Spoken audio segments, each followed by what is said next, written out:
Hello guys, कैसे हो आप लोग। आज भारतीय वन का भौतिकी का चैप्टर 1 का अति लघुत्तरीय प्रश्न हम सब करेंगे। तो पहला जो प्रश्न है कि विज्ञान क्या है, ठीक ना। पहला प्रश्न है कि विज्ञान क्या है, तो इसका आंसर हो जाएगा सावधानी पूर्वक और क्रमबद्ध तरीके से किए गए प्रयोगों और परीक्षणों द्वारा प्राप्त ज्ञान को ही विज्ञान कहते हैं, ठीक। और दूसरा प्रश्न है कि भौतिक राशियाँ कितने प्रकार के होते हैं, उनके नाम लिखें। भौतिक राशियाँ कितने प्रकार के होते हैं उसके नाम लिखना है। तो चलिए, भौतिक राशियाँ दो प्रकार के होते हैं। देखिए कौन कौन, आधारी राशियाँ और व्युत्पन्न राशियाँ, ठीक ना। व्युत्पन्न राशियाँ होता है। और तीसरा प्रश्न है कि आधारी राशि किसे कहते हैं। आधारी राशि किसे कहते हैं, इसका उत्तर हो जाएगा आधारी राशि। आधारी राशि वह है जो स्वतंत्र मानी जाती है। कौन, वह स्वतंत्र मानी जाती है। जैसे लंबाई, द्रव्यमान, समय इत्यादि वास्तव में आधारी राशि 7 है, ठीक ना। आधारी राशि वह है जो स्वतंत्र मानी जाती है, जैसे लंबाई, द्रव्यमान, समय इत्यादि वास्तव में आधारी राशि कितने हैं, 7 हैं। और चौथा प्रश्न है व्युत्पन्न राशियाँ क्या है। व्युत्पन्न राशियाँ क्या है, इसका हो जाएगा व्युत्पन्न राशियाँ वे हैं जो आधारी राशियों के पदों में व्यक्त की जाती है, जैसे क्षेत्रफल, आयतन, बल, कार्य, ऊर्जा इत्यादि, ठीक ना। और पांचवा है कि आधारी मात्रक किसे कहते हैं, तो आधारी राशियों को आधारी मात्रक कहते हैं। क्या, आधारी मात्रक कहते हैं, ठीक। और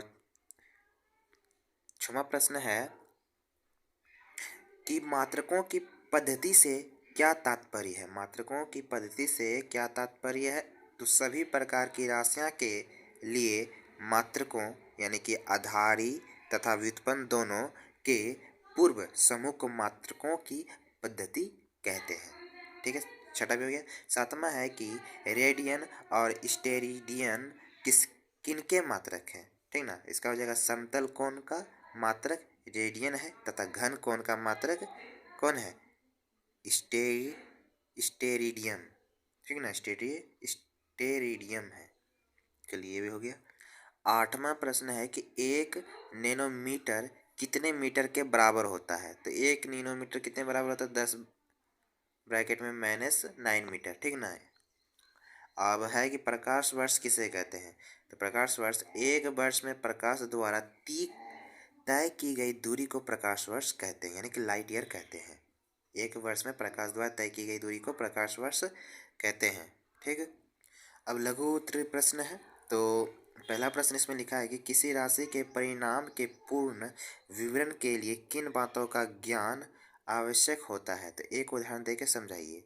इसका हो जाएगा किसी राशि के परिणाम के पूर्ण विवरण के लिए 2 बातों का ज्ञान आवश्यक है। तो कौन कौन, तो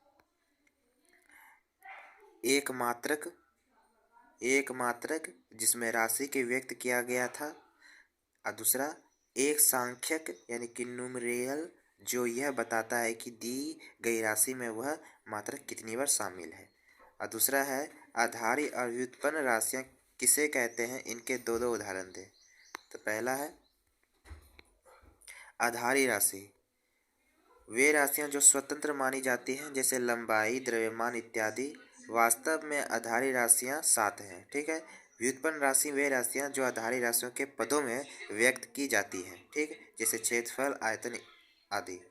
और तीसरा है सतंत्र पद्धति क्या है, तो सभी प्रकार की राशियों के लिए मात्रकों के पूर्ण समूह को सतंत्र पद्धति कहते हैं। अब चौथा देखिए, चौथा है कि एसआई मात्रक यानी कि एसआई यूनिट्स के गुण लिखें। तो एसआई मात्रक के गुण है, यह मात्रकों की अंतर्राष्ट्रीय पद्धति है जिसे प्रत्येक देश में आसानी से समझा जा सकता है। और दूसरा है इस पद्धति में ज्योमेट्री के 2 राशियाँ समतल कोण तथा घन कोण जो भौतिक राशियाँ नहीं है के मापकों को भी संपूरक मात्रकों के रूप में परिभाषित किया जाता है।